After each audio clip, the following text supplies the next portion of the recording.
Monsieur Madouchen Sélé nous a rejoint ici sur ce plateau. Il est président de la Ligue de jeunes du Parti FIDEC. Bonsoir et bienvenue à vous.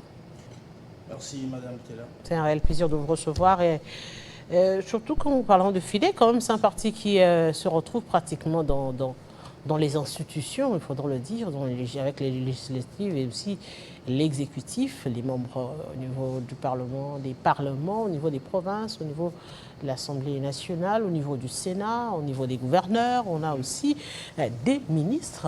Donc vous êtes membre actif dans le gouvernement souminois. Au gouvernement souminois, on compte également un grand nombre de femmes. Et pourquoi vous avez carrément choisi aussi de placer des femmes? Merci Madame Boutella. Je m'en vais d'abord dire merci à Madame Souminois d'avoir porté le choix sur nos deux grandes dames. Il y a Madame Nathalie Aziza Mounana qui n'est pas présentée aujourd'hui, une femme avec un cursus robuste, puis une femme qui a fait plus de 36 ans, n'est-ce pas, dans les affaires humanitaires. Aujourd'hui, elle est la patronne des affaires sociales, action humanitaire et solidarité nationale. Je pense que FIDEC est honoré. En même temps, nous avons ici Madame Noëlla Aïlagato, notre jeune ministre, n'est-ce pas, de la jeunesse. Et puis, encore une fois de plus, FIDEC est une fois de plus honoré. Nous avons des grandes dames qui représentent notre parti et surtout la plateforme Fifi Masuka Sayuni dans le gouvernement souminois. Alors, je pense qu'elle n'était pas l'unique à être présentée sur les listes que la Première ministre avait demandé. Il y avait aussi des hommes. Allez-y vite comprendre que le chef de l'État, Félix Antoine Tshisekedi Tshilombo, lui, le patron de la masculinité positive, a voulu aujourd'hui que les femmes soient représentées au sein du gouvernement souminois. Ce n'est pas parce que sont femmes, elles n'ont jamais été choisies, n'est-ce pas, parmi d'autres femmes, parce qu'elles sont femmes seulement, mais c'est au nom de leurs compétences. Il y a beaucoup de critères qui ont été pris en compte. Donc, le chef de l'État a voulu promouvoir la femme, mais pas n'importe laquelle. Mais la femme qui peut brandir le leadership féminin, n'est-ce pas? La femme qui peut mettre à la disposition du gouvernement, n'est-ce pas, au sein des institutions, ses compétences pour en faire servir ce pays. Alors cela signifie que ce n'est pas seulement les hommes qui peuvent aider ce pays, mais il y a aussi des femmes qui sont capables de sortir de leurs réserves, n'est-ce pas, servir ce pays, et plus que même les hommes qui les ont précédés. Aujourd'hui, est-ce que c'est... On se dit, bon, est-ce que c'est pas aussi un coup de pub quand même pour mettre en exergue la masculinité positive du chef de l'État? C'est avec quelle substance aujourd'hui? Parce que vous le savez, là où il y a un homme, là où on place une femme à la place d'un homme, la femme est jugée 2 fois plus que l'homme. Ça veut dire qu'elle doit batailler un peu plus que d'habitude pour arriver à imposer sa marque. Et c'est déjà la crainte qu'exprime une certaine opinion en ce qui concerne le nombre de femmes, mais aussi les chefs du gouvernement. Est-ce que ce n'est pas seulement pour faire de la figuration au moment où on s'attend c'est un second et un dernier mandat, un mandat de jugement pour le bilan Félix Tshisekedi? Bon, en quelque sorte, moi je voudrais dire le contenu de la masculinité positive, d'après moi, vraiment très positif. Pourquoi? Nous avons un exemple avec notre autorité morale, Excellence Fifi Masuka Sayuni. Masuka n'a pas prêché à travers de beaux discours à la télé. Masuka n'est pas passé pour séduire à travers de belles phrases. Masuka, c'est une femme qui a été remise en cause. Beaucoup ont remis en doute ses compétences, ses capacités intellectuelles, politiques, ainsi de suite. Mais aujourd'hui, Masuka, c'est la meilleure gouverneure, symbole de la bonne gouvernance. Et aujourd'hui, c'est une femme qui fait la fierté de la mise en application du projet société ou de vision chef de l'État Félix Antoine Tshisekedi dans cette partie de la République qui est le Lualaba. Et c'est au sein de la famille politique de Masuka où on sort encore de femmes compétentes comme Nathalie Aziza Mounana que beaucoup connaissent. Ce n'est pas parce que Aziza est là, par sa morphologie féminine et tout ce qu'il a pu faire, mais c'est au nom de sa compétence. Masuka Sayuni, c'est une femme qui vise l'excellence. Et l'excellence, pas pour les intérêts catégoriels, mais pour sauver le pays. Je pense que le chef de l'État n'a pas tort de dire, voilà, nous devons promouvoir la femme. Mais je dis, il y a la catégorisation de femmes. Derrière les images emblématiques de femmes qui incarnent des compétences, se cache aussi une catégorie de femmes complexées, mais qui ont beaucoup de compétences. Ceci ouvre la voie, n'est-ce pas, à ceux qui se sentent complexés, mais ils sont en mesure de donner plus que même les hommes. Mais vous savez aussi, être des technocrates ou encore avoir une expertise, une expérience ne suffisent pas. La question politique prend le dessus, par exemple, dans ce qui concerne le gouvernement. Il y a ces mesures qui peut-être ne rencontrent pas les réalités sur terrain, mais à laquelle l'on devra faire face. Est-ce que les femmes, le nombre de femmes choisies dans ce gouvernement seront capables de sortir de ce carcan comme un tout petit peu font les hommes, c'est-à-dire arriver à prendre les choses à bras-le-corps pour arriver à s'imposer, pour arriver à imposer sa vision, ses principes aussi, parce qu'il faudra le dire un peu. À un moment donné, on a senti cette, je dirais, faut l'excuser, hein, cette légèreté dans la manière de faire au sein des membres du gouvernement, où les gens ont commencé à réclamer qu'il y ait un peu plus d'éthique, qu'il y ait un peu plus de déontologie et d'éthique dans la manière de faire des membres du gouvernement. Bon, vous savez, en quelque chose, vous avez raison, mais moi, je vais être plus pratique. Je vais dire être plus politique. C'est bien. Mais ce qui est important, c'est d'être compétent. Parce que la compétence est une qualité, mais l'expérience n'est pas du tout une qualité. La compétence, on peut répondre en toute autonomie devant toute surprise. Moi, j'ai confiance, n'est-ce pas, à Nathalie Azizamounana, n'est-ce pas? J'ai confiance, n'est-ce pas, à Nouila Ainagato, notre ministre de la Jeunesse. Pourquoi je le dis? Parce que ce sont des personnes que j'ai connues avant d'être nommées. Madame Aziza Mounana, c'est une femme très compétente. Pour les gens qui ne le connaissent pas, Mounana, ce n'est pas n'importe qui. Mounana va imposer ses principes. Parce que ce qu'elle va faire, c'est qu'elle va chercher à mettre en exécution dans son domaine, je pense que va corroborer avec le projet de société chef de l'État, n'est-ce pas, qui est inclus dans le programme du gouvernement de Mme Souminois. Et aujourd'hui, Mme Nathalie Azizamounana va chercher à adapter son programme d'action au niveau des difficultés rencontrées dans son secteur, pour que cette vision ne puisse pas souffrir de sa mise en exécution. Pareil avec notre domaine. C'est un ministère où il y a beaucoup de problèmes, affaires sociales, action humanitaire. Je n'ai pas refusé. On sait qu'avec ces problèmes de déplacés de guerre, il y a ces problèmes. Ouais. On se dit finalement, à un moment donné d'ailleurs, on a connu quelques problèmes. Je crois le ministre sortant, Moutinka, qui a eu quelques problèmes avec les fonds sortis, les fonds alloués, qui demandent aussi à avoir une certaine expertise aussi, je dirais, un carnet d'adresses qui permettrait à ce que l'on puisse avoir suffisamment des partenaires, des lobbies pour venir appuyer l'action sociale et humanitaire en République démocratique du Congo. Et d'ailleurs, je vous signale, Madame Boutella, que juste la présence d'Aziza à la tête du ministère des Affaires sociales, je sais qu'il y a beaucoup de partenaires qui se sont mobilisés, n'est-ce pas, pour venir accompagner, parce qu'ils connaissent qui est Mounana. 36 ans dans les humanitaires avec la fondation Calix Mounana. Elle a fait beaucoup de choses. Elle a impacté positivement pendant qu'elle était à la tête de cette fondation. Aujourd'hui, ministre des Affaires sociales. Après avoir passé plus de 36 ans d'expérience, c'est pas facile. Et puis, je sais, aujourd'hui, nous ne sommes pas en train de faire du folklore.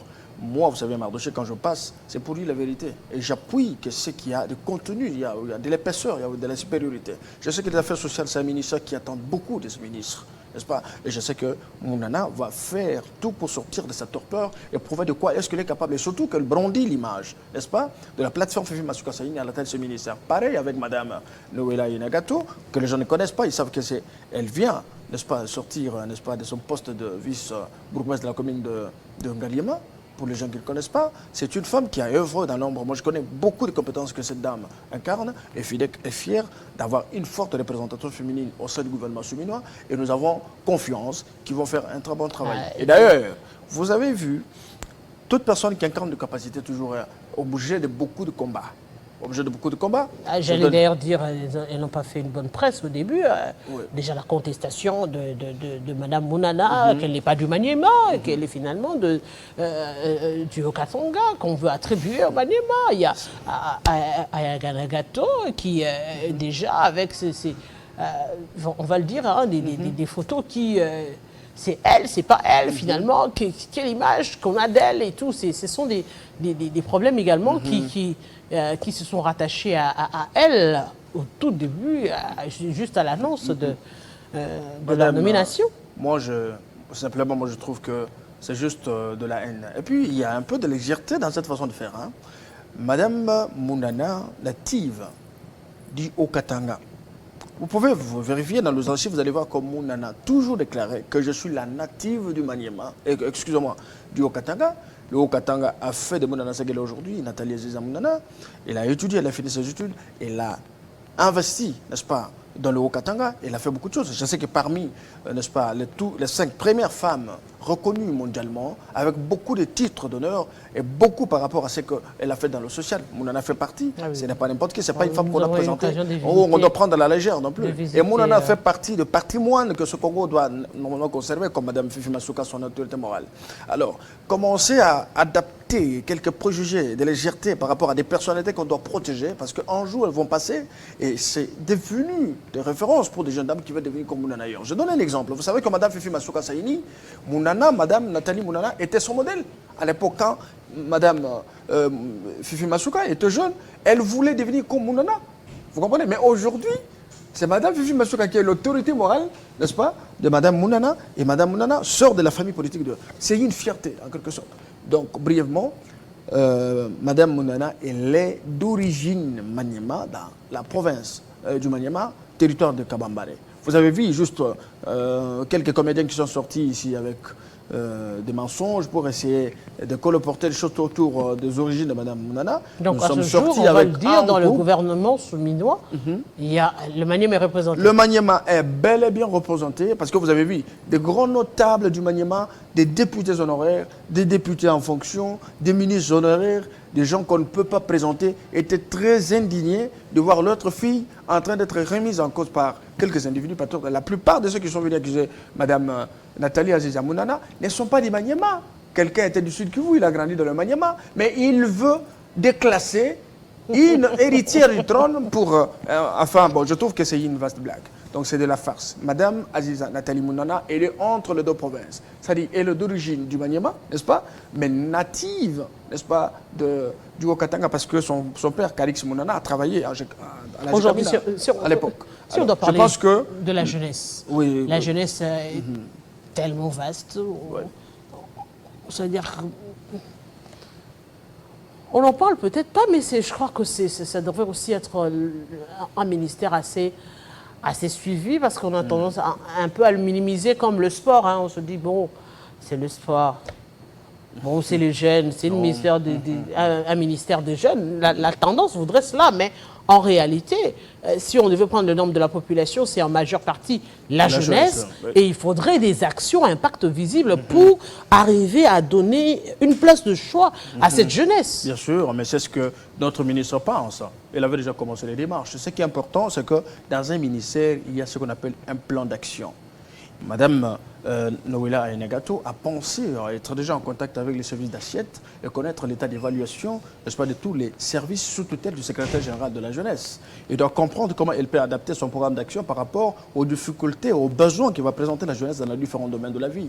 Et après ça, elle va avoir des rencontres avec les leaders de jeunes à tous les niveaux, les structures des jeunes à tous les niveaux, parce qu'elle n'est pas seulement la ministre du FIDEC, son parti, mais elle est la représentante de toute la jeunesse congolaise en général. Vous allez comprendre que la jeunesse présente beaucoup de besoins. On ne peut pas les répondre aux problèmes que vous ne connaissez pas. Il faut identifier le problème de la jeunesse. Il faut le comprendre et penser à adapter des solutions à travers un plan d'action qui ne va pas souffrir de sa mise en exécution. Donc son travail, il est en train de penser à ça. Et sachez que Noéla n'est pas entouré de gens qui crient ou qui l'accompagnent comme ça. Il y a des gens qui réfléchissent chaque jour, ils pensent comment est-ce qu'elle peut facilement impacter dans son domaine pour que la jeunesse trouve pour la première fois une jeune dame qui autrefois était victime d'une campagne de diabolisation par quelques mécontents, mais aujourd'hui elle est capable de dresser les choses. Et laissez-moi vous dire que Ayenagato, c'est une fille très bien éduquée, une dame qui peut dresser les choses, qui peut remettre les choses sur le sillage de fonctionnement normal. Nous devons la faire confiance. Tout ce qui sort de la famille Masuka Saini, sachez que c'est l'excellence. Parce que nous avons une autorité morale qui brille par l'excellence. Moi, je sors de l'école Masuka. Je sais qu'est-ce que Masuka dit à ses enfants. Qu'est-ce que Masuka dit, n'est-ce pas, au futur jugeant sa famille politique?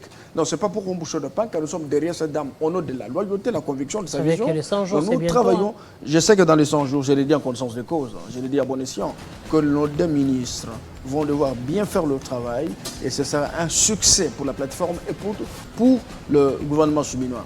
En dehors de ça, je ne voudrais pas passer, pour ne pas parler de mon territoire, le territoire de Lubebo.